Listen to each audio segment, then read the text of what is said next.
in Aaron's generation, in our mid-30s, it is something quite special. And of course, it is a title that does feature Wales in a number of ways. With the re-release Final Fantasy 16 has the mentions of Caer in there. You've got Final Fantasy 14, where I see all the Welsh references in the names and correct my fiance from California and her party of, this is how you say this name.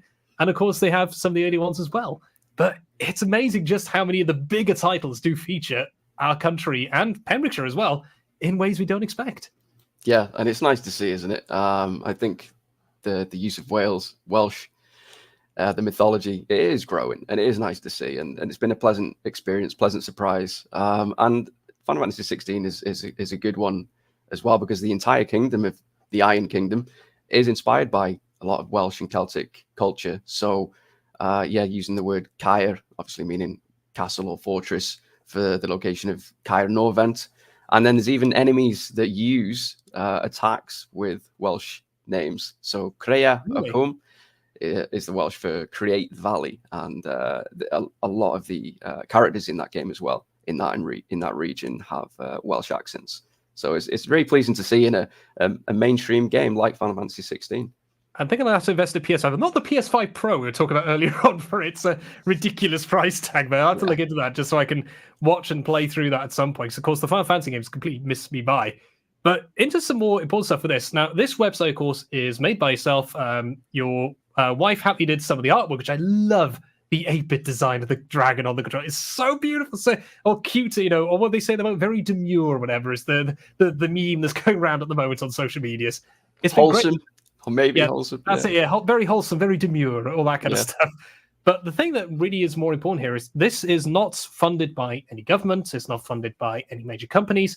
This is all down to you taking your own time and efforts, chronicling some very important digital history for us, because, of course, many studios have folded. There was one based in Haverfordwest, which folded years ago. Arbeth Games, in fact, featuring Rhiannon. That was Arbeth Games as in Arbeth Narbeth. A lot of these are gone, but you have this all set up now. But those of us who want to help contribute to this, what's the best ways of doing this? Well, I do have a Patreon page, and I do have a Ko-fi open for people to donate. Any amount of, if it's a couple of quid, couple of dollars, absolutely anything would go a long way. But the Patreon would be a brilliant one that would help at least keep me able to fund the website, keep working on this, because it does require a lot of time.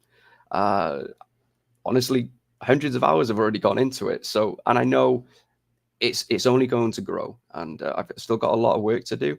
But I'm trying to put everything I can into it, spread the word. So, funding through Patreon and Ko-fi would be absolutely amazing. Any support would be brilliant. But I do have some video channels, social media channels open. You can just search for me, Wales in Games, on YouTube, TikTok, Instagram.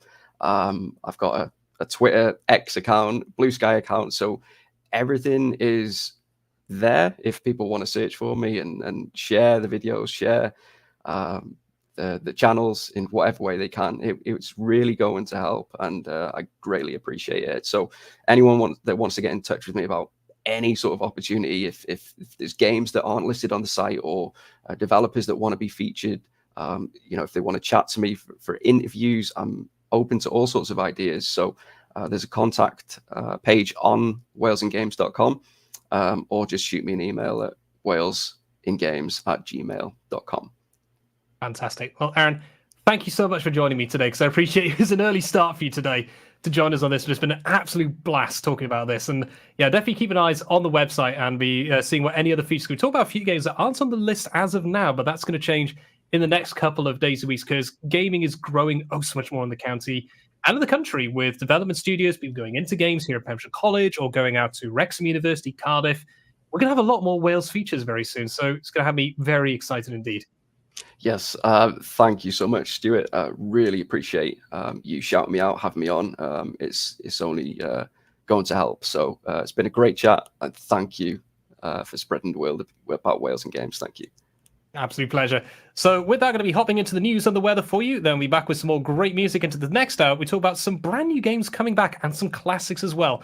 So Aaron, thank you very much. We'll be back in a few moments. Don't be going anywhere. This is Pure West Radio. From the heart of Pembrokeshire.